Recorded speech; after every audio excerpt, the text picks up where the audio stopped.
So, for example, the United States has been able to somehow, through some excellent work, basically read Putin's email and the emails and the phone records of everyone in the inner circle and everyone in military planning. And so when we were getting within a couple of weeks of the invasion, the Biden administration just started dropping this out there. And a lot of countries didn't believe it, but we now know in retrospect that they had everything. And my personal favorite is when the NSC published a couple of emails from their counterparts in Russia complaining about the NSC reading their emails.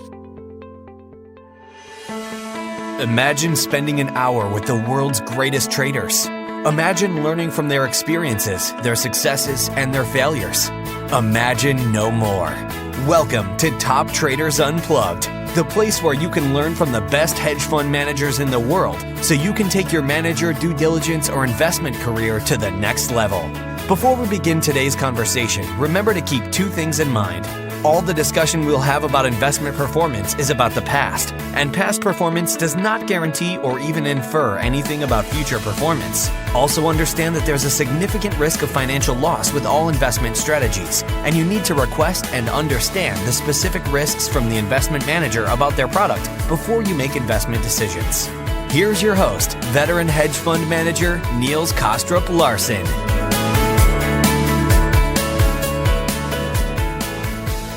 A new world order is becoming clearer by the day. And in our Global Macro series, I, along with my co-host Jem Kazan, want to dig deep into the minds of some of the most prominent experts to help us better understand what this new global macro-driven world will look like. We want to explore their perspectives on a host of game-changing issues and hopefully dig out nuances in their work in places that others may have missed. And we want to share our journey with you. Our guest today is one of the most sought-out people when it comes to understanding the geopolitical and demographic shifts we're witnessing right now. So please enjoy our conversation with geopolitical strategist and author Peter Zeihan. Peter, welcome, and thank you so much for joining Jem and I today for what I'm sure will be a fantastic and fun conversation as part of our Global Macro series.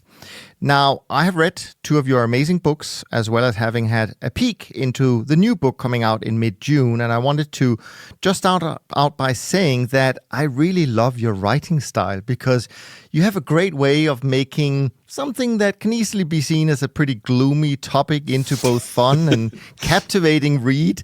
So I just want to start by starting out and acknowledge that side of your skill set. So well done and welcome. Well, thank you very much. My goal is not to depress people. That just kind of happens on the side. Absolutely. Now, since it's your first time on our podcast here, perhaps I could ask you to maybe set the stage and provide a little bit of context for our conversation by just telling us a few highlights from your background, as this is, of course, very relevant for our conversation. And then we'll dive into all the different topics afterwards. Sure. So I bounced around through a lot of political jobs when I was younger, local, state, national, international. None of them really stuck. And then I got challenged by somebody from my grad program to look to a site called Stratfor. And I found a few errors in the first couple of pieces that I read, but I really liked the approach using geography. I'm a developmental economist. Anyway, using geography as the basis for the work. So I wrote in and said, I love what you love what you're doing, but it's A and not B and X and not Y. And I got a really snotty response from the person who wrote the article, who happened to be the president of the company. And that turned into a job interview, and I worked there for 12 years. And then about 10 years ago, I left and took a few staff with me, and now I fly around the world helping people make sense of the world that is shaping up in front of us. Absolutely, and we certainly need some help to make sense of it. So let's dive in. Now, there are many different places where we could have started today, and kind of sadly, your books and your predictions have come to be very topical, I guess. But as you put it in the title of your new book, this is only the beginning. So before we can start to understand all the issues at hand and the directions that you think we're heading, I do think we need maybe for you to bring us up to date on how we ended up in the situation today. And we don't need the full kind of background because we want to be forward looking, but I do think it's useful to know a little bit about what you think is the main reason why we got to where we are now. Of course. At the end of World War II, the Americans changed the way the world worked. Before the war, everything was imperial. So there was a Dutch system, a German system, a Russian system, a Japanese system, and so on. And those systems traded very little because if there was a war, even if neither of the traders were involved in it, the supply chain system could be broken down and you would lose access to whatever you needed. So you kept things in-house whenever you could. Now, the Americans changed that system to what we now know as free trade. So the Americans committed their navy, which was really the only one of size to survive the war, so that anyone could go anywhere and interface with any partner and participate in any supply chain or access any raw material if in exchange they lined up with the United States to fight the Soviets in the Cold War. We bribed up an alliance, and that created the world that we know. But as soon as the United States did that, it made it very easy for smaller countries and former colonial possessions to be independent. And so everyone was able to specialize, everyone was able to trade, everyone was able to expand their economic wherewithal. And with that happening everywhere, more or less at the same time, people started to use their new income and to move into jobs that were more value add. And so we started moving off the farm and into the cities. And when you live on the farm, you have a lot of kids. But when you live in a city, they're an expense rather than a benefit. And so you have fewer of them. And bit by bit, this system spread around the world until with the fall of the Cold War, it went everywhere. And so we have seen urbanization and industrialization happen on a scale that we never thought was possible. And we've seen birth rates drop to a rate that never existed before in the pre-war situation. And all of these issues come to a head this decade. The Americans have lost interest in maintaining the system. They've elected an anti-globalist 7 times in a row. And now in the advanced world, there are no longer sufficient young people to even pretend to regenerate the demographic structures moving forward, and they're all moving into mass retirement. And even in the younger countries, they've already aged past the point of potential reconstitution in most cases.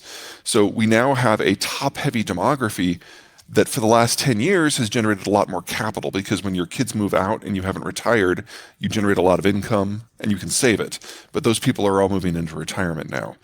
So this decade was always going to be the time we hit an investment bust, a production bust, and a consumption bust. And we don't have an economic model that works in that era. And so we're starting from scratch. And the Ukraine war is a hard stop, and coronavirus sped it up by a couple of years. And so here we are. Yeah. Now, I want to bring Jem in, but before I do, I just wanted to, because you mentioned this thing that you're obviously a very sought-after expert. And as you mentioned, you fly around the world, you speak to all these large corporations, I imagine. And I also imagine that they all buy into kind of your roadmap. So I'm just curious, what are some of the wrong questions that they are asking themselves at the moment? The wrong questions? The wrong questions. How are they looking at this in the wrong way, do you think? That's going to be a different answer based on who I speak with. But definitely one of the big themes is, when can we get back to normal? Mm-hmm. And when are we going to find a new balance that works for both the Americans and the Chinese? And those are definitely the wrong questions. The demographic system has tipped already. And so we're never going back to the consumption and production balance that we had in 2019. That got muddled by COVID. We were all worried about other things for 2 years, and in that time we shifted. The Chinese are arguably the biggest beneficiary of the globalized system, and it hasn't really sunk in just how terminal this is going to be for them in every way that you measure it: demographically, economically, culturally, nationally. The Chinese aren't even going to exist as a country, I would say, by the end of the decade. And that's before you start factoring in some of the more acute things that are happening because of the Ukraine war and their disruption to agricultural, industrial, and energy markets, in all cases of which the Chinese are the biggest loser from the war, with the obvious exception of Ukraine itself. Yeah. What's on your mind, Jem? Well, I've listened to a lot of your stuff and read a lot of your stuff. Incredible analysis, really opened my eyes to a lot of things. So thank you, Peter. But I did want to be a little polemical here and kind of, push you on a couple of ideas and, of course. Dig in a little bit. One of the things you obviously that is at this core of what you talk about is demographics, right? And obviously demographics has been critically important. So it's one of the driving forces of everything in history. That said, technology has advanced dramatically, right? It has reduced some of the need, particularly AI. We're seeing it in the labor force, right? In military actions, we have drones, we have the increasing role of robotics and hypersonic missiles. So I just wanted to ask you, what do you see as the role of technology? Do you see that diminishing the need and importance of these demographic trends that we've followed for over many years? And how do you see the role of technology? I want to throw in there, if you think about the Native Americans, when the Europeans came in, they had all the benefits of America. They had the geography, they had the resources, they had all, yet they didn't last very long, right? So there is a role for technology in history, obviously, and the importance of that. So I'd like to hear your thoughts about that. Sure, the technology absolutely plays a role, and it's intertwined into a lot of what I do. The question, of course, is whether or not everyone's at the same technological level or not. So one of the reasons that the Brits were so successful is not only were they an island, so the technologies of deep water navigation worked better for them than they did for anyone else. They were also then the pioneers of what we now call the Industrial Revolution. And for a good century and a half, it really was just them that had mastered those technologies. And so for the purpose of imperial expansion, for a century and a half, the Brits literally brought a gun to a knife fight over and over and over and did very well.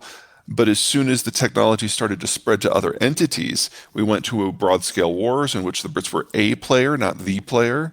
And ultimately, we ended up with all the colonies breaking away, because even if you're at the top of the line for tech and your opponent is at the bottom of the line, but you're in the same technological suite, then it comes down to things like numbers. And 30,000 Brits occupied India until they couldn't. Right. Completely agree. So given that, and obviously the massive expansion of technology in the last 20 years in particular, how inevitable is China's decline? I would say that we're well past the point of no return on that. The most recent data we've got out of the Chinese suggests that their population actually peaked back in 2003. And that they've been overcounting their population by perhaps as many as 100 million, all who would have been born since the one-child policy, and most of whom are probably women. So the Chinese demography is actually more terminal already than the German or the Russian or the Korean demography. And that we can see that in adjacent related numbers such as workforce compensation rates. We've seen labor costs in China go up by about a factor of 15 since 1999, but productivity's only doubled. So technology has not gotten its hooks into China to the degree that it's been able to shift the pattern at all. In terms of technology in general, there are a couple things that you need to have a thriving tech sector. You need a lot of young people who are clever, who can interact with one another, highly educated. You need a metric boatload of money, not just for the development of the tech, but for its prototyping and ultimately its installation and operationalization. We don't have that anymore. We've had a baby bust in most of the world that's 50 years old now. There just aren't enough young people in most countries. And now that the baby boomer generation is moving in retirement, there goes the capital base as well. And if you break up the world because of trade tensions or wars, then their ability to even interact at distance becomes constrained. So I expect the pace of tech globally to slow considerably. There will be some places like the United States that this is less true for, because our baby boomers actually had kids. We know them as millennials. And they are now in that stage of their life where the creativity and the interaction is very important. And so it's not like Silicon Valley is going to die here, but it's not going to move forward at the pace that we've become used to. And a lot of the complementary systems around the world that provide either cooperation or competition simply aren't going to be there in a few years. If China takes Taiwan, which we can get into a little bit later, Sure. Obviously 63% of the worldwide semiconductor output, does that change the balance of power technologically in any way? I don't mean to suggest that would be a start of a peachy year. It wouldn't be. But let's start with the tech side of that and then go into the strategic side. Yes, TSMC, the Taiwanese, they're great at semiconductors. No argument there. However, the United States actually produces 55% of the world's semiconductors by value. So if it's going into a cell phone or a server farm or a laptop, it probably comes from the US. The next tier down is where the Taiwanese and the Koreans are. The Japanese are probably up with the United States. And then the mid-tier, which is for like aerospace and cars, that's primarily Thailand and Malaysia. And the low-end stuff, like if you want, I don't know, a smart blender, that's probably coming from China. So all the Internet of Things, that's all the Chinese stuff. I've always been a little dubious of that personally. I don't need a smart refrigerator, but I would argue we can get by without that. Now, there's a lot of pinch points in all of this. But let's talk about Taiwan specifically. If the Chinese were to capture Taiwan tomorrow without a shot being fired, they could not operate TSMC. If they could do something of that technological level, they would have done it years ago already. The Chinese will participate in any manufacturing that they can do. It doesn't matter if it's cost effective. They'll subsidize it because for them it's more an employment issue more than anything else. And the jobs that the United States has lost to China are ones that were in industries where the Chinese can compete. And everything that's left is something where they can't. The same goes for Taiwan. So overall, I'm not overly concerned about that, at least not from an economic point of view. I don't think that's part of the Chinese rationale. Also, all the designs that are implemented in Taiwan are either done in the United States or done in Japan. So you'd have to assume that the Americans and the Japanese would then become complicit in the invasion. And I think that's a bit of a reach. Beyond that, the Chinese Navy, while they do have more ships than the U.S. Navy, most of them are very, very small, and 90% of them can only sail 1,000 miles from the coast, assuming they're sailing in a straight line, moving slowly to conserve fuel, and no one is shooting at them. So they can't even make it past Vietnam in force. So in the instance of a war, whoever the Chinese would be warring with, someone, the Koreans, the Taiwanese, the Vietnamese, the Japanese, the Indians, us, someone is going to put a couple of destroyers in the Indian Ocean basin and cut the energy line. The United States hasn't been the world's top energy importer for a long time. It's been China. China imports 85% of their energy, and 85% of that comes from the Persian Gulf. So in a real war, that stops. And China literally deindustrializes in a matter of months. The trucks stop running probably in less than 3 to 6 months, and you'll have mass famine in 6 to 12 that'll kill 500 million people. Now, normally I would say that this would prevent the Chinese from seriously considering any sort of conflict. But as we're ending the edge of the globalized era, the math is changing. They realize now that they don't have a lot to lose, or more to the point, they're going to lose it anyway. And there's something to be said for choosing the time and place of the conflict so that you can write the narrative. And if for the low, low price of 500 million dead Chinese, the Communist Party can remain in control during the transition, that's a price worth paying. So I'd give it like a 1 in 3 chance that it's going to happen. That's interesting. When they released the joint communique with Russia, I believe February 7th, that was delightful. Yeah, delightful, right? Retrospect. Yeah, historic piece of literature. They really did something that they have never done before, which is stop. Well, not never, but in recent history, which is stop walking that line, stop kind of playing both sides, stop looking to kind of the long term. That's what was obvious about that document to me. It set off a lot of questions, right? Why choose Russia? Why choose now? And the only thing I could think of, and I'd like to hear your thoughts on this, is, what does Russia give you other than obviously commodities, right? To your point. And that's what they perceived as military. Now we've seen that laid bare a bit lately, but, there's no other military in the world other than the United States, right? That can, at least was perceived to operate at that technological level. That is what kind of has clued me into that the odds of this, at least at that point, were actually significantly higher than people realize of that invasion in Taiwan. Now, they may have walked it back some since based on the optionality that they left themselves and what they've seen. But I'd be curious to hear your thoughts about that. And you said a 1 in 3 chance. I don't know. I'd just like to hear your thoughts about what do you think the the realities are of that happening at this point, how the changes, of what's happened on the ground may be affecting them as well. Sure. So where to start with that? Let's start with the Chinese view about what's going on. When the war first started, they were really excited because they had always seen this as a potential template. The Russians conquer Ukraine quickly, the world sucks it up, and Ukraine ceases to exist. The Russians absorb it. The Russians pay no real diplomatic or economic price, and we go back to a multipolar world in which the Russians are bigger, and everyone has just decided to accept the done deal and move on. Yeah, that's not happening. So number one, Ukraine, while they're massively overperforming, has really only been preparing for this war for 8 years and did not have a lot of financial resources to do so. Taiwan has been preparing for war with China for 75 years, and they are a wealthy country, and there is not a flat land border between China and Taiwan. It's an ocean. So there's always going to be a much higher level of casualties and a much higher level of difficulty, and now the Chinese know that. Two, the sanctions. I got to admit, I'm really surprised that the world came together, especially Europe, in the way that it did so quickly. If those sanctions were put against China, it would destroy the regime. Say what you will about the Russian economy, but it is a large net exporter of energy, foodstuffs, and the stuff that is necessary to grow foodstuffs. The Chinese are huge importers of all of those things.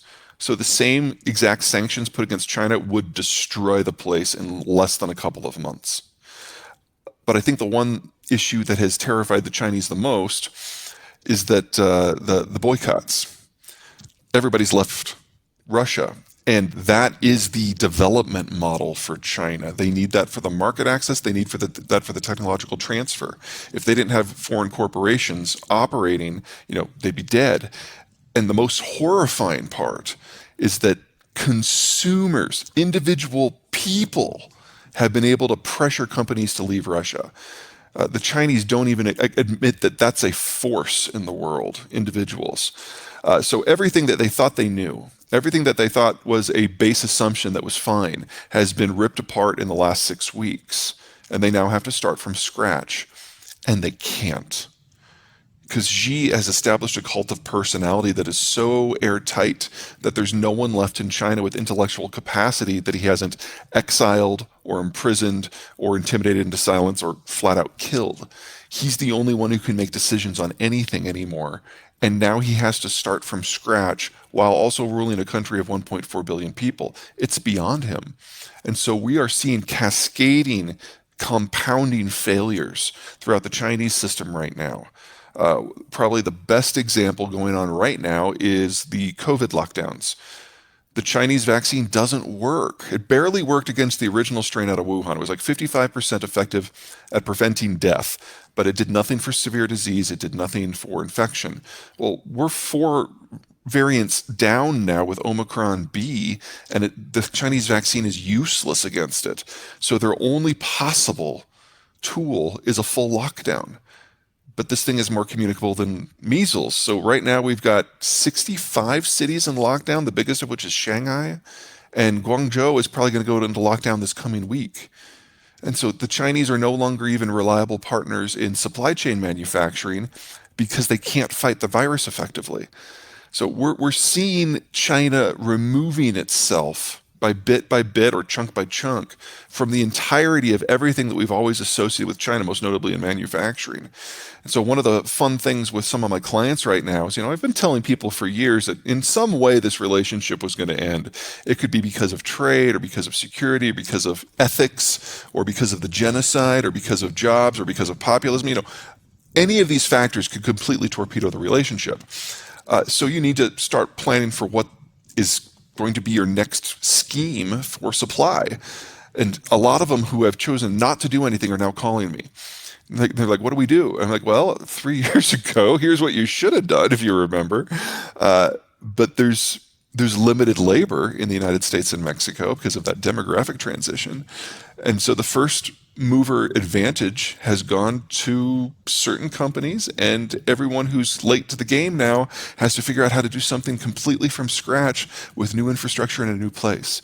You don't do that in 6 months. Right. I had kind of a follow-up thought on the whole China thing, and then maybe a little bit of an out there kind of question. It's very interesting what you said about China and really how difficult a situation they would find themselves in if they're subject to any any treatment one way or the other, similar to what we've seen in Russia. But my guess is that she would have been pre-advised or warned around the time of the Winter Olympics that Putin was planning this. After all, they met each other. You would think that maybe this topic came up and he would say, yeah, just do it after the Olympics and we're fine. But that to me also seems like, okay, but at least he believes China would be ready if something adversely were to happen to them in terms of course, if they invaded Taiwan, sure, but also if they were leaning too close to Russia, and the world started to say, well, hang on, you can't do this, and so on and so forth. So I guess what I'm just saying is that as you suggest, maybe they have a completely different view of the world themselves as to their own readiness, preparedness than we might think. So I don't know if that makes sense. No, it does. It does. The problem with answering that is we have a cult of personality. And the only person who knows what's going on in Chinese policy for projecting forward is one guy who now has no one to talk to.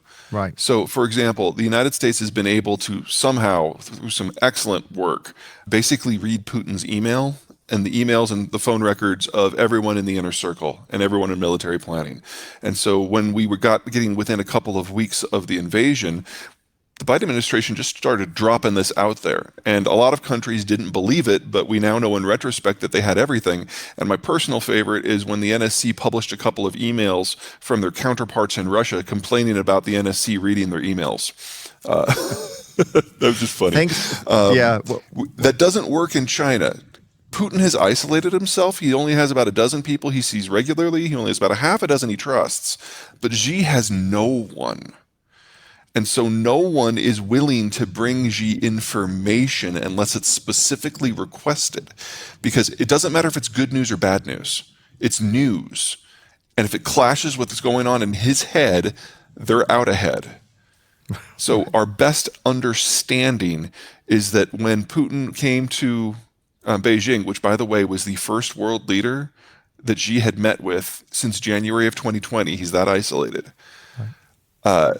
He believed everything that Putin told him because no one in his own intelligence services dared say anything. And so when the invasion actually did happen, Xi was shocked because Putin lied to his face. Yeah. And I'm sure there was a bit of a purge within the remaining people who serve Xi, and so he's even more isolated now. Sure. So we just don't know, and more importantly, Xi doesn't know, and he has now removed himself from all capacity for learning and adapting. Interesting about the emails. I mean, I guess maybe we have to thank Windows 10 for some work there. You never know.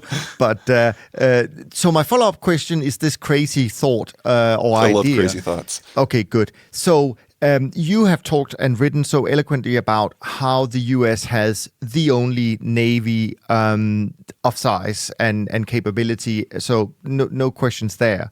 But I did notice, and you probably know whether this is true or not, I did notice that there's one area where China has more and Russia has as many as the U.S., and that's submarines.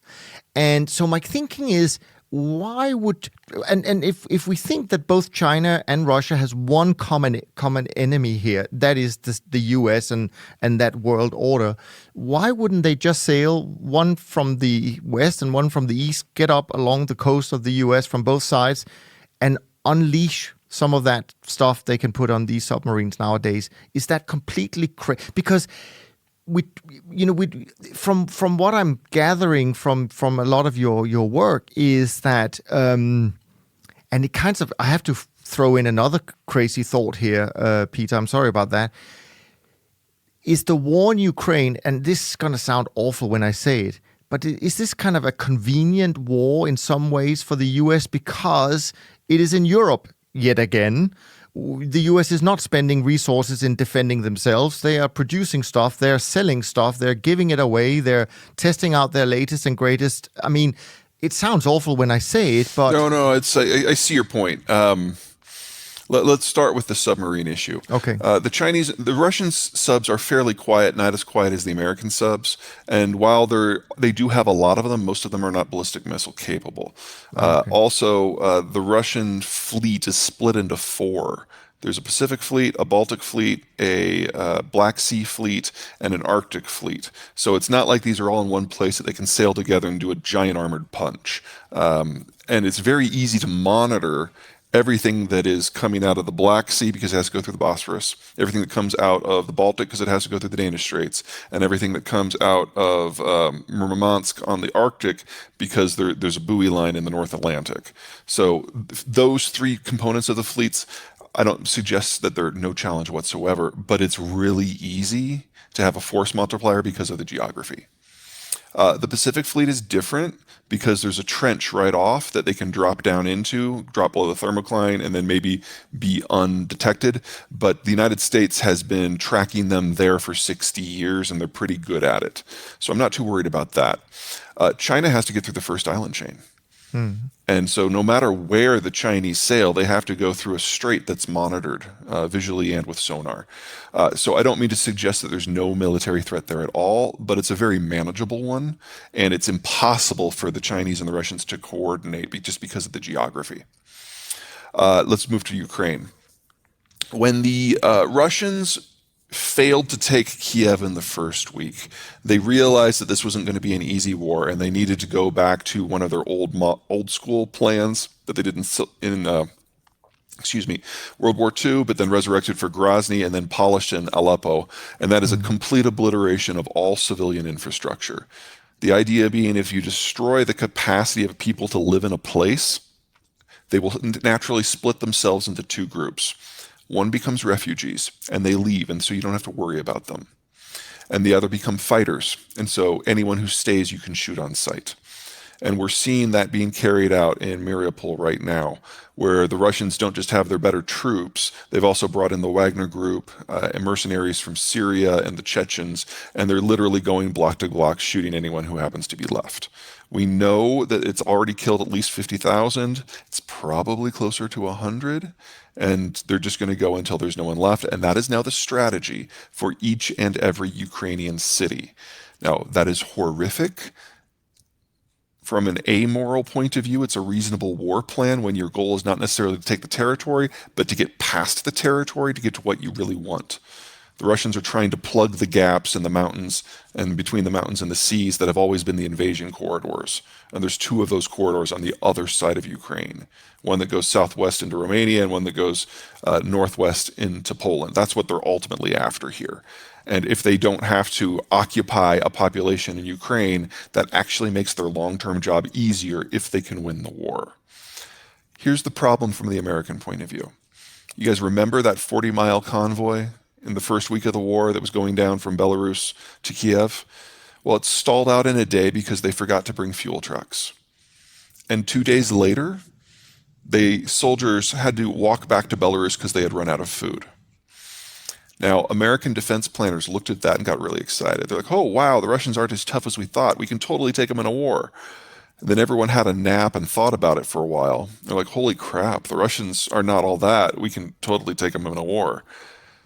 Since we know that the Russians' intention is not to stop in Ukraine and is to go into multiple NATO countries, we know that that fight between American and Russian forces is destined to happen. And we now know how it will end.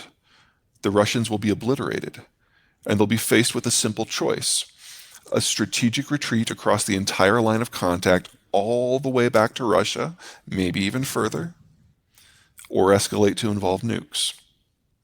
Since the Russians see this as an existential crisis, that's a fight we have to prevent. And so the United States, specifically NATO in general, is sending any weapon system that we possibly can that can be carried or put in a truck. Nothing that requires on-site training, Nothing that requires a supply chain that involves Americans, because then you have an American defense envelope. Nothing that requires American troops on the ground. But everything else we're sending in, because if we can't kill Russia in Ukraine, nukes come into play. And that is what we're trying to avoid now. Yeah, sorry, Jim. Just one follow up. Speaking of that, and by the way, I'm Danish by background, and of course the former Secretary General of NATO was Danish as well, and he admitted on television not long ago that. Frankly, under his reign, that they had completely underestimated or misread the situation over the years, so to speak. And of course, we know the NATO countries never paid up to the 2% that they had promised in 2011. All of that stuff. But just out of that topic, I mean, I think I heard last night that actually now they will be receiving even helicopters, the Ukraine, and. You know, and then you could ask, well, what's the difference between a helicopter and a fighter jet? I mean, they're both in the air, all of that stuff. My question is really, at what point do the NATO countries give a piece of weaponry that the Russians say, that is one step too far. Now we are at war with NATO. Yeah, no, and that's absolutely the concern. And that's one of the reasons why the United States is going for man-portable and truck-portable stuff.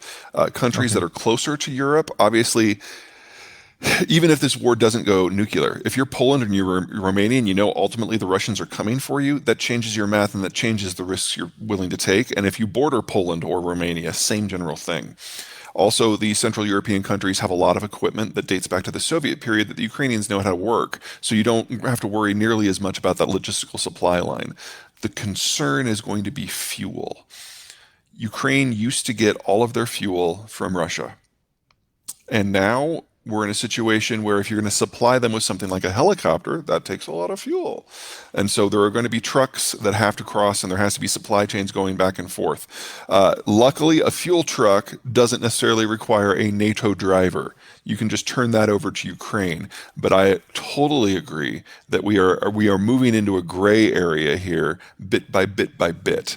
The systems that the Americans are providing are upgraded systems of the things that the Ukrainians already know. So, for example, when we went from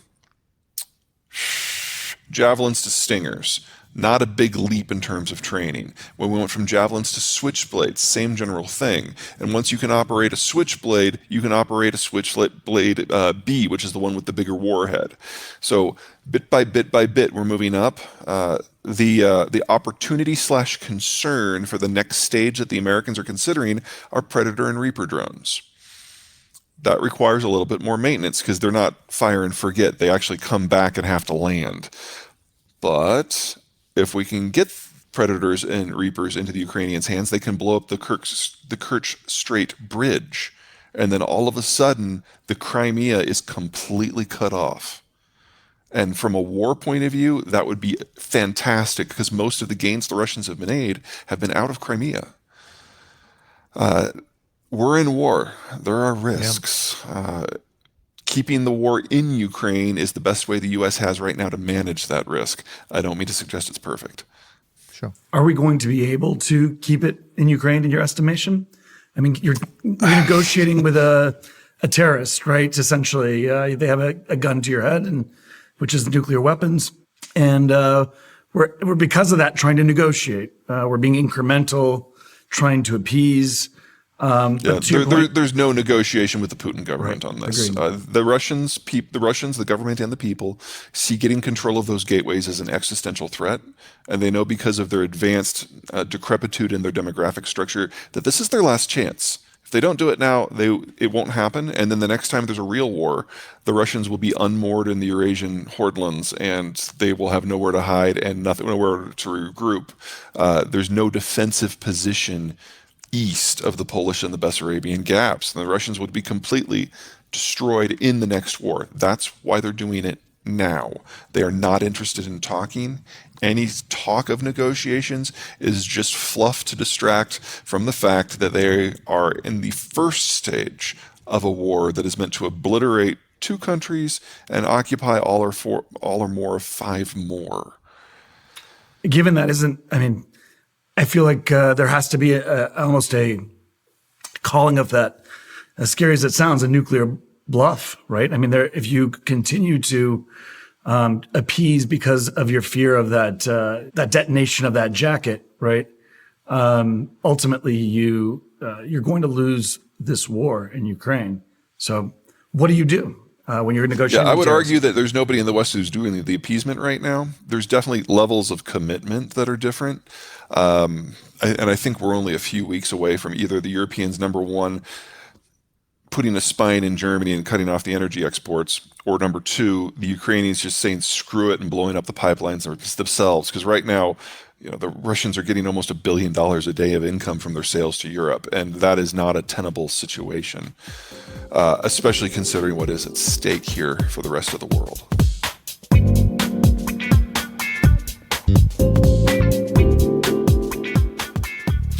I wanted to shift gear a little bit, and Jim, you can come back to this topic, of course, but I wanted to shift gear and ask you about something slightly different.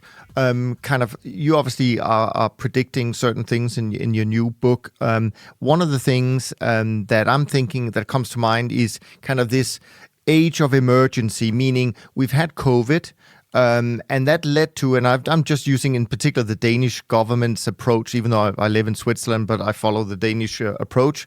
And so many things ever since COVID has been called an emergency, and that has led to some completely unthinkable policies that we could never imagine 24 months ago being put in place.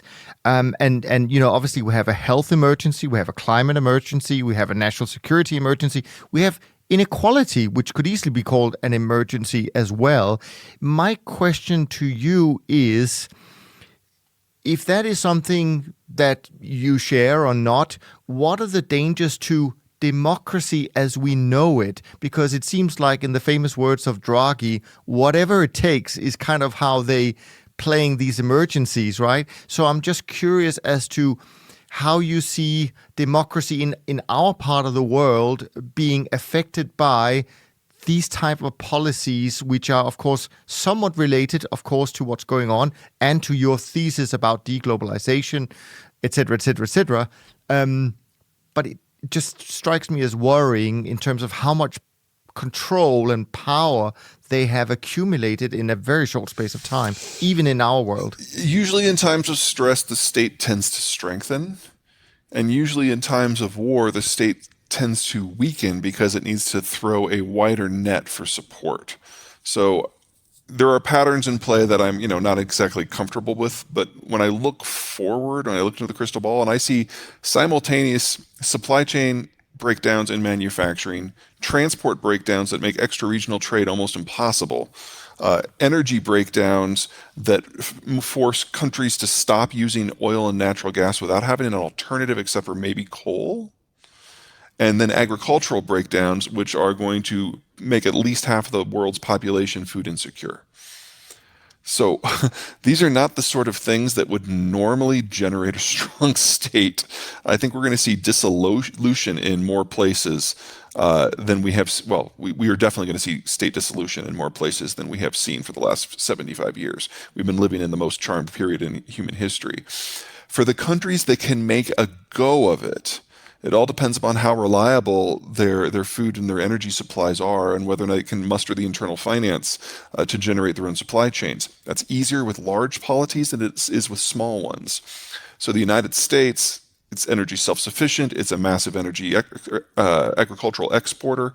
Its baby boomers are retiring, but as a percentage of their overall population, their baby boomer class is actually the smallest in the world. And so their financial crunch isn't going to be nearly as bad. They've got Mexico next door with a healthy demography. They've got Canada for raw materials, the Western Hemisphere for raw materials. The United States can grow through all of these problems. And even there, we are going to see the state gain additional power. In Europe, you're going to lose 4 to 5 million barrels a day of crude from the Russians within a couple of months.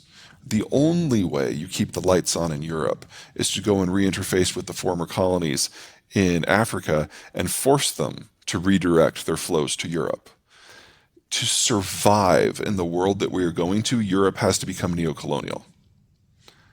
How is that compatible with now what we understand as liberal multi-party democracy? We're going to find out. Remember, the entire economic model that the world is based on, whether it's fascism or communism or socialism or capitalism, it's all based on the concept that the pie is either stable or getting bigger, usually because of population growth. Well, now it's going to get smaller because of population collapse. At the same time, it's going to break into pieces. Everyone's going to have to find their own way to navigate that. And if democracy is something to be preserved, it goes into the mix in terms of a value statement that you can or cannot preserve. I'm far more worried about Central European and Southern European democracy than I am about Northern or Western, because Northern or Western has the capacity to go out and get some of what they need. They're going to be a little hypocritical about it when they do it, but the alternative for them is to deindustrialize. I want to pull on this thread a little bit here, if you don't mind. Sure. This idea of democracy versus autocracy, we've obviously seen a massive shift in the last 20, 30 years towards autocracy.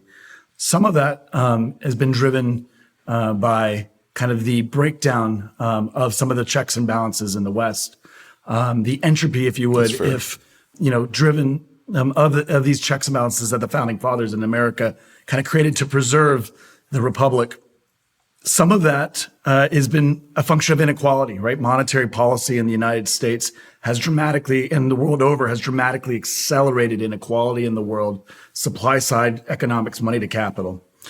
Ultimately, though, we have seen something that is generally exceedingly rare in the history of the world.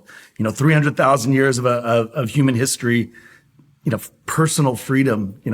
Threat from power is rare, right? The survival of the fittest.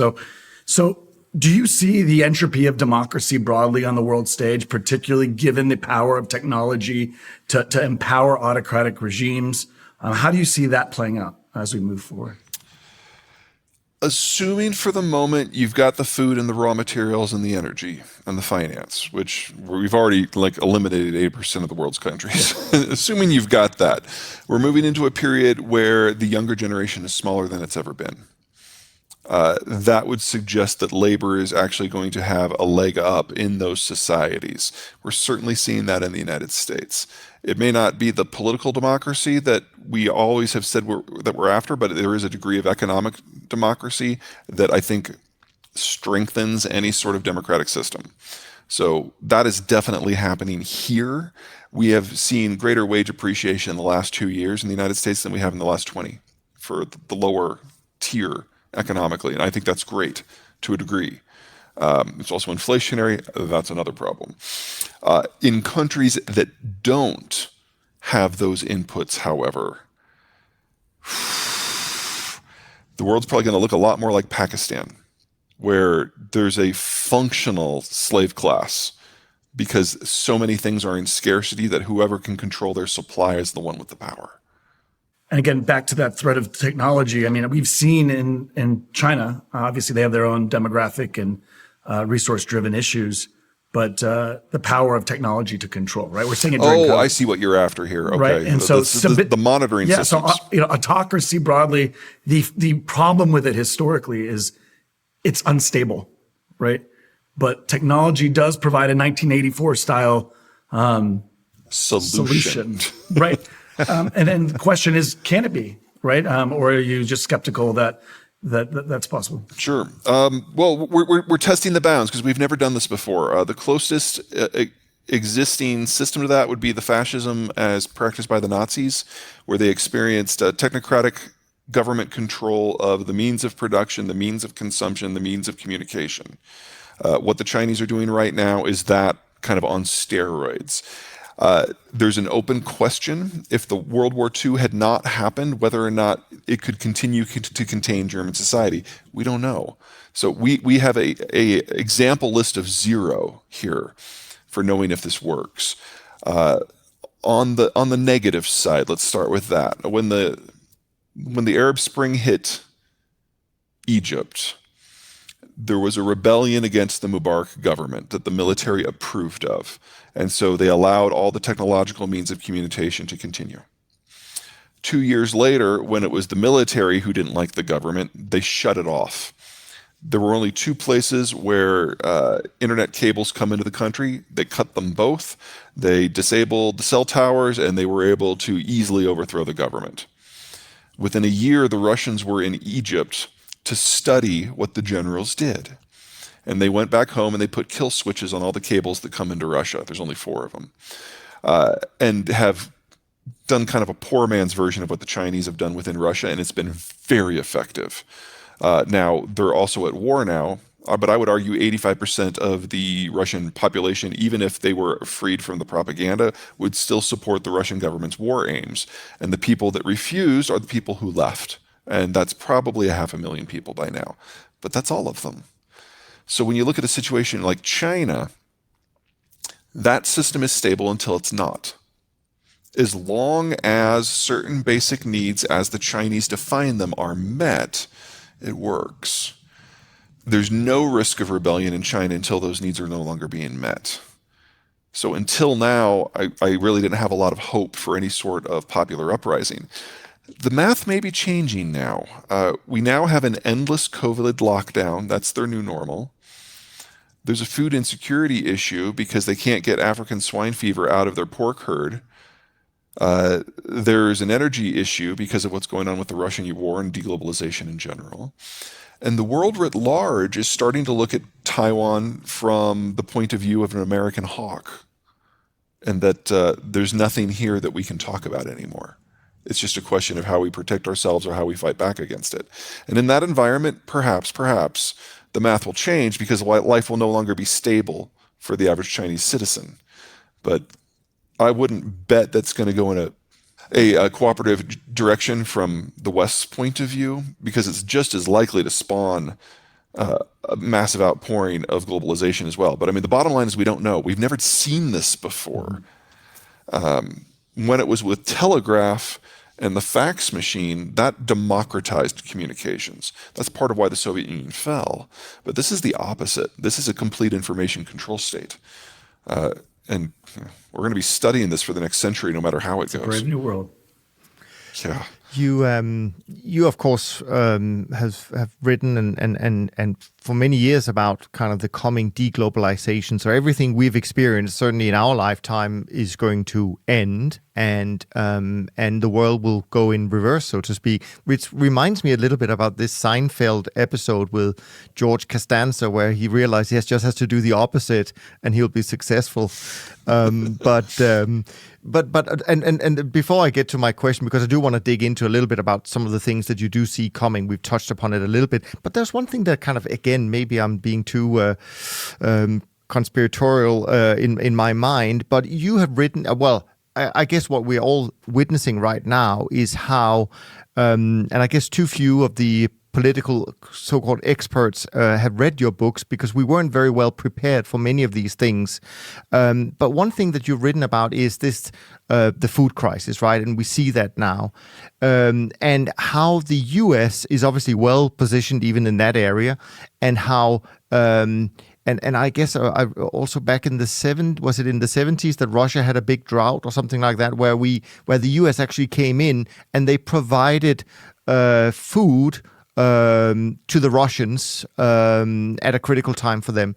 But what was interesting was a year ago, or maybe 18 months ago, I had an interview with a CEO of a new technology company, I guess, or platform, where you can buy US farmland in small tokens, right? You can invest, so everyone can kind of invest in farmland. And what he told me, and kind of going back to this Windows 10 we talked about earlier, he told me that actually the biggest landowner in the US of farmland is Bill Gates. The largest single individual, yes. Yeah. I mean, he got it right with all the patents when the COVID came, right? He seems to have figured that one out, and now the farmland. So I'm just thinking he's well connected there. Well, I wouldn't read too much in that. It's not like he's got 50% of the total, or 5% of the total, or half of 1% of the total, or half of 1,000th of 1% of the total. You don't have to own a large chunk of land in the United States to be the single largest owner, because there's a lot of land. Right. Okay. Also, our single biggest single investor, The country that owns the most American farmland is Canada, and it's about 2% of the total, and everyone else combined is less than 3%. So it really is broken down into tiny, tiny, tiny bits. Okay. So no, I mean, you obviously highlight in your latest work and what's coming out in a couple of months some key areas of things that you see changing dramatically. If you kind of touched upon them already, transport, finance, energy, et cetera, et cetera. So I was just wondering if there are some, and I guess maybe what also globalization did was this financialization as well. And so, since both Jim and I is from the financial world, I mean, can you talk a little bit about the financial part of things? We've heard a lot about agriculture, we've heard a lot about energy, but what do you see are the dangers for kind of how we understand and how we think about finance today? Because that's what we know, and we don't know what's on the other end of that. Well, there's on the macro side, there's the whole stocks versus bonds issue. Stocks require a stable system with a lot of liquidity. That's not going to exist in a lot of places. I see most of the world's smaller stock markets just going away. Bonds is the way that larger companies and governments have obviously raised money, and there's going to be a lot of that in the future, but the cost of it is going to be extreme because the need is going to be massive, but the people who actually have investment capital are relatively limited. So I think if you start by thinking of the dark doldrums of the mid-70s in the immediate aftermath of the oil crisis, if you're not ready for at least that, you're not going to have the stomach for what's coming. So that's just kind of like the bare minimum that you should consider. It'll probably never be that good, but if you can't deal with that now, you probably need to find another career. On the bigger side, like the uber macro, one of the unfortunate facts is that every currency system that has ever been backed by a metal throughout history has ultimately failed by its success. Because if you have a successful currency system that people trust, people want to use it. They want to use it for a medium of trade. They want to use it as a store of value. And if they do that, eventually so many people will be piling into your currency that you're going to need more metal to support it. And so you're going to have to expand physically to get the metal, go to war to get the metal. And so everyone who's ever done that has eventually expanded past the point that their system collapsed. Doesn't matter if it's the Spanish or the Romans or the Brits, everybody. So the only thing that might work is fiat. And that's all about trust. And in a world that deglobalizes and where agriculture and energy are circumspect at best, there aren't going to be a lot of countries out there that people are willing to trust. And I see, because of that, the United States not just continuing to be the supreme currency, but really being the only one of size that's globally traded. Now, I realize that clashes with like half of the investment theses out there, but most of them are based on the idea that globalization can happen and no one will shoot at each other ever again. And I think we've put a bullet in that theory back on February 22nd pretty thoroughly. But I would, and just to follow up on that, if I think from a European perspective, I mean, it almost sounds like if we're going to be more local and concerned about local issues, like the Germans will have their energy issue and the Danes will have their issues and the French, et cetera, it seems quite unlikely that things like the euro should survive in a world like that, where we're not really, as you say, we're not trusting as much each other, that it's all kind of going in reverse. Have you any thoughts about Lots. Europe? Okay. From an economic point of view, you're absolutely right. There's not nearly the same trust in the European Central Bank that there is in the U.S. Federal Reserve. There's not nearly as much trust among the among the European economies as there are among the American states. There's certainly not as much interest in the wider world in using the euro versus the dollar. The Europeans have shown on multiple occasions they're willing to manipulate the value of the dollar in order to achieve certain program goals, which is something the United States honestly has never done. I mean, we've got QE1 and QE2, and they were little bumps in the M2 supply, less than 1% of the total, whereas the Europeans will go by 10, 20% at any given time in order to achieve something.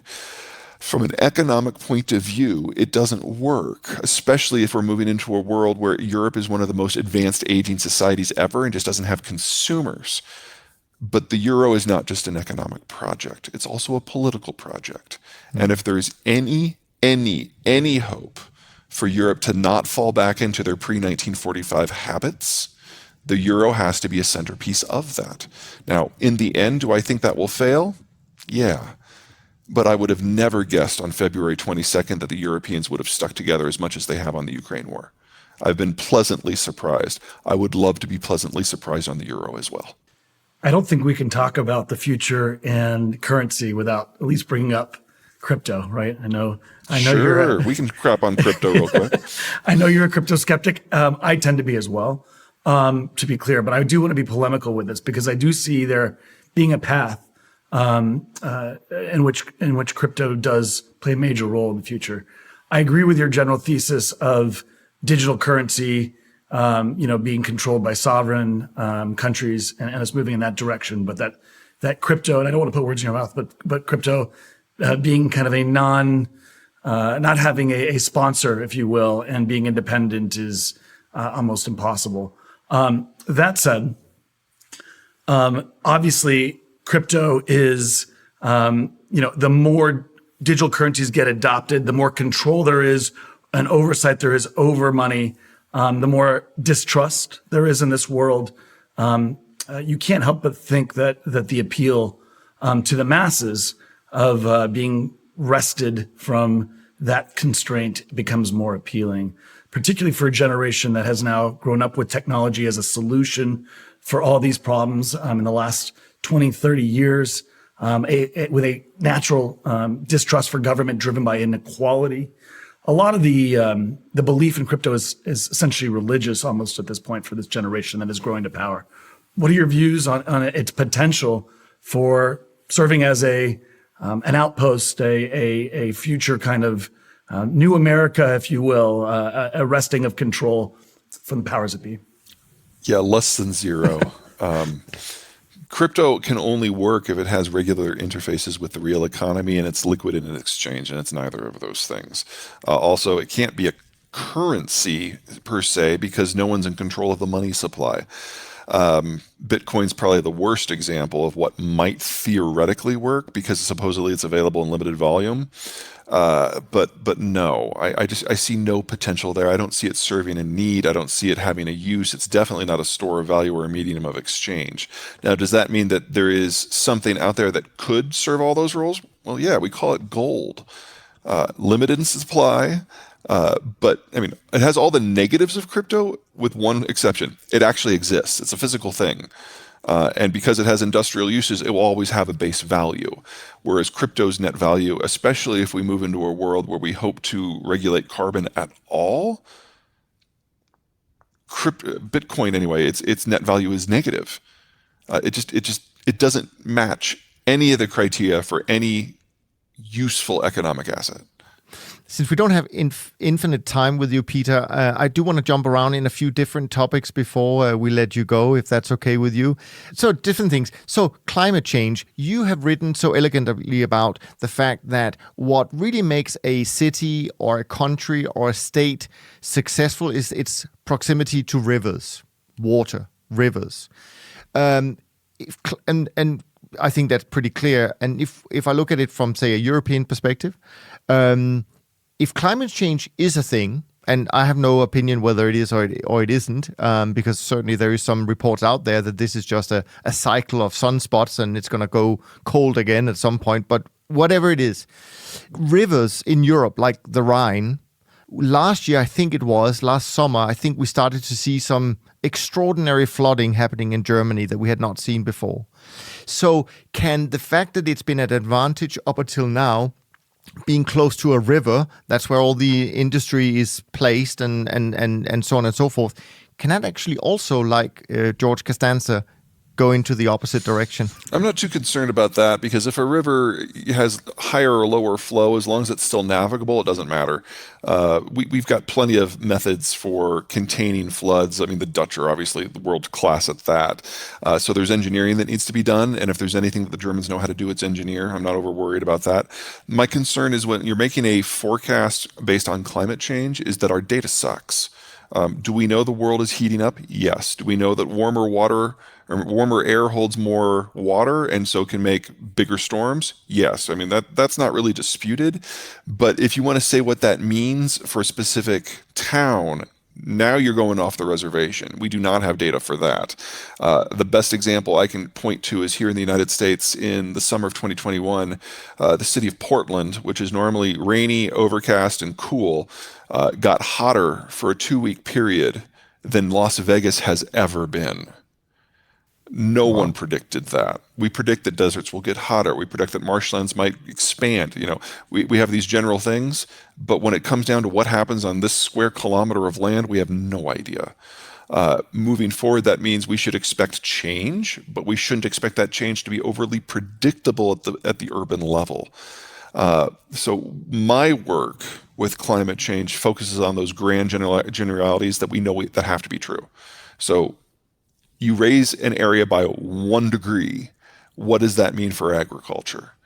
And it's usually a balance between what you brought up, rivers and water, and temperature. We know that crops generally are fairly temperature hardy. You can raise the temperature up to 10 degrees, and they'll still be there, assuming they get enough water. And so I'm most concerned about the more arid parts of the world, which is where most of our wheat is grown. So humanity's number one crop is actually the one facing the greatest danger. Right. Now, Jim, I know you have some questions a little bit about what investors might want to do in the future. But before you go that direction, just one thing, given all the studies you've done, especially about demographics, et cetera, I was just curious to know your thoughts. And I imagine that you're familiar with his work, Neil Howe and Bill Strauss' work, The Fourth Turning. Whether this really is something of a thing in your mind that, because they obviously predicted this or a fourth turning to have started in around 2005, 7-ish, leading into about 2032 or thereabouts is how I remember it. But is this just, this ties in perfectly with your work, or? I'm going to have to put that in the coincidental issues. Okay. They're looking at different trends that I don't consider myself an expert in. So I really don't know. It strikes me as a little bit too convenient of a pattern personally. But again, this is not where I focus. I focus on deglobalization. I focus on depopulation because we know where this goes. And we know where this has been going since the 1960s. It's just that we're finally reaching the transition period this decade. Yeah, I mean, a pretty straightforward question here. I mean, obviously, you have very strong views on deglobalization and how we're likely to trend as a world economy and the importance of resources generally in that environment. So there's some kind of obvious things, trends we could think about in terms of investment ideas. But as a top traders unplugged, we'd be doing ourselves a disservice and our listeners a disservice if we didn't get a little more specific there. Do you have any specific thoughts in the next 5-10 years in terms of best investment theses, countries, sectors? Where would you be putting your own money in this environment? Okay, let me start by saying I'm not a CFA and I'm certainly not a day trader. Okay, so I look for long-term trends that match up with my general analysis. So with that kind of put to the side as a caveat, I am most interested in things that are in very large markets with deep pools of liquidity, which for the moment now is really just the United States. I want products that are energy intensive in their production because in the United States, because of the shale revolution, we have the cheapest oil, the cheapest natural gas, the cheapest electricity. That's a huge competitive advantage, particularly as global supply chains break down. I look for things where their demand is demographically driven. Because the United States has the healthiest demography in the rich world, and Mexico has the healthiest demography in the advanced and developing world. And if the product is exportable, great. Because as supply chains globally break down, but North American ones get stronger, there's an arbitrage opportunity as well. And then, of course, because of the Ukraine war, I'm getting very, very big in the things that we need to make things that are no longer going to be flowing from the Russian system. So that's bauxite and aluminum, that's titanium, steel, pig iron, wheat, nitrogen-based fertilizers, phosphate-based fertilizers. If you can find any of that is in the Western mold or specifically in an American firm that is not exposed to the former Soviet Union, that's the catch there. they're good. The problem with all of this is that it doesn't match the investment theses that have been coming out in this capital-rich period where anyone can throw money at anything and it'll stick. So like if you want to invest in agriculture, for example, it's a global fund. And obviously it touches companies like Bungie that are very heavily invested into Ukraine and Russia, and they're losing everything. So you have to go more specific, and that's a lot more legwork. I would say overall, if you could only take one piece of advice away from this, the period of bottomless supplies of capital are ending, and that means capital is going to become harder to get. And that means we're probably going to have a lot fewer financial professionals, and they're going to have to prove that they offer a value add because high frequency trading doesn't work. Broad index funds don't work. ETFs don't work in this environment. If there's less money available and there's more people who need it, the cost of that capital will rise.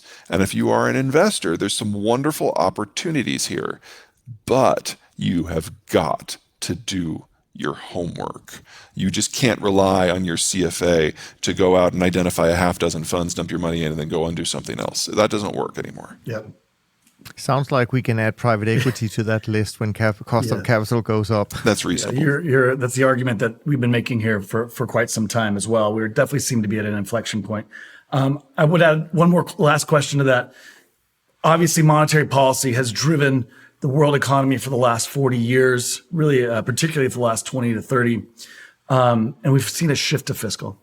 That was what originally kicked off the inflation here after COVID, hit here in the West. We now see a lot more populism globally and a lot more governmental intervention. What do you see as government's role in in investment and allocation of capital? If to tie this into the fourth turning, a lot of these cycles that we've seen are really, if you model them, a function of generational shifts from, investment via capital investment to labor, and what that causes in terms of trends and changes in political cycles. But I'd be curious to hear your thoughts about that. I know it's a lot to unpack. Well, remember when I said we don't have an economic model for where we're moving? We don't have a political model for it either. Now, in the United States and in Mexico, where the change is happening most slowly, we're going to be able to tinker with the existing system for at least another 30 years. But in Europe and East Asia, where it's in collapse now, they're going to have to figure out a new way to do all of this. So hopefully those of us who are in North America can look to the Eastern Hemisphere and learn a few things, or even if it's just a few things that we shouldn't do, as opposed to might try. My biggest concern moving forward is that every time we've had a clash of economic models, especially when they've been in their infancy and just being developed, we have had conflicts. The Cold War, the German wars, at their heart, economic theory was there. It wasn't just geography. It wasn't just materials. It was about the role of the state. Well, we now get to do that on a global basis during an energy crisis and a food crisis and a financial crisis. We're not going to get it right on the first try. Yeah, it's like the 1930s or the 1960s, but in hyperdrive. I couldn't agree more. Right, but with the stresses of the 1850s. Now, sort of as part of our wrapping up, I wanted to ask you just, given everything you know and all that you've been predicting so accurately for many years, is this the reason why you kind of left the big city life and to move to the mountains? Is that where it's the safest place to be? And maybe as a follow-up, is there anything, or is there one or two things of all that we've talked about today and all the things we didn't have time to talk about today that kind of keeps you up at night more than other things? Sure. So I moved out here because my free time is in the summer, and I used to live in Texas. And so I would come home in like March for a weekend and the weather would be glorious, and I'd do my laundry and then I'd head out again on Monday. And then I'd get home for the summer and everything was on fire. So it's just that living out in Colorado in the Highlands more matches my my work schedule, sure. And I love it. The thing that worries me the most is food. over the last 70 years, globalization has allowed every agricultural producer to specialize in whatever grows best in their climate. So we now have avocados in North Carolina, and we now have corn in Iowa, and California and Florida are big into orcharding, for example. If you break down the global system, people are going to be more responsible for their own food production, and that means a lot less specialization and bringing wheat back to the core of the production system. In the United States, where we're a large geography, that's not a big issue. But everywhere else, the smaller the country in particular, the more of a problem that is. Because it used to be, and in globalization, you could export kumquats and import wheat, or export cars and import wheat. That's not going to be an option for most countries. And even before you consider things like the breakdown in the fertilizer supply chain, which we are already hip deep in because of the Ukraine war, simply matching production of each country to each country's needs is going to reduce the amount of calories the world grows by more than half. So in the best case scenario, where there are no wars over anything, we're already looking at having 3 billion more people than we can support, minimum. Yeah. I am hoping with gains in technology that some of the countries that can keep producing a broad-based system, I think the US and France are going to be at the top of that list. Australia is probably on that list. Argentina, assuming they can get their head out of their ass, is on that list. That'll hopefully, along with the shift from large-scale animal protein to large-scale plant protein, reduce the number of people who die of famine over the course of the next 20 years to only 1 billion. That's still some horrific shifts, and I don't see any way to avoid it. Right. Now, because there were so many things we could have asked you and so many topics we could have discussed, I do want, before we wrap it up completely, I do want to ask you whether there is anything that we missed that you really would like to bring up at this stage. No, you're fine. It's a big world. There's a lot going on. If I can just do one plug real quick, though. There's a group called the AFYA Foundation, AFYA.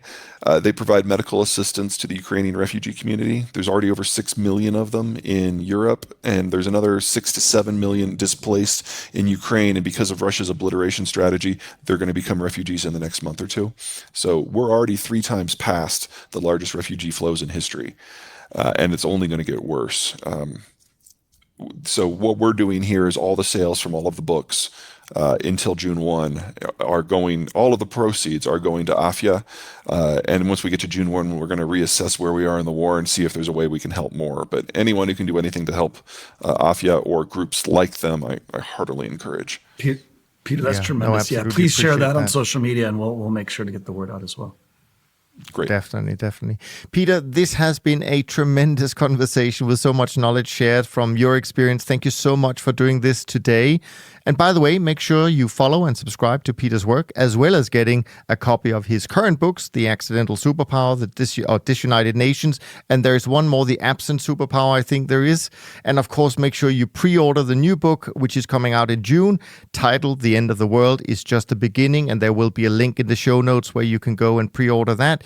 You can, of course, find the links as mentioned in the show notes. And as you can tell from today's conversation, we are living in a true global macro-driven world, and it is perhaps more important than ever before to stay well-informed. From Jim and me, thanks so much for listening, and we look forward to being back with you as we continue our Global Macro series. In the meantime, take care of yourself and take care of each other. Thanks for listening to Top Traders Unplugged. If you feel you learned something of value from today's episode, the best way to stay updated is to go on over to iTunes and subscribe to the show so that you'll be sure to get all the new episodes as they're released. We have some amazing guests lined up for you, and to ensure our show continues to grow, please leave us an honest rating and review in iTunes. It only takes a minute, and it's the best way to show us you love the podcast. We'll see you next time on Top Traders Unplugged.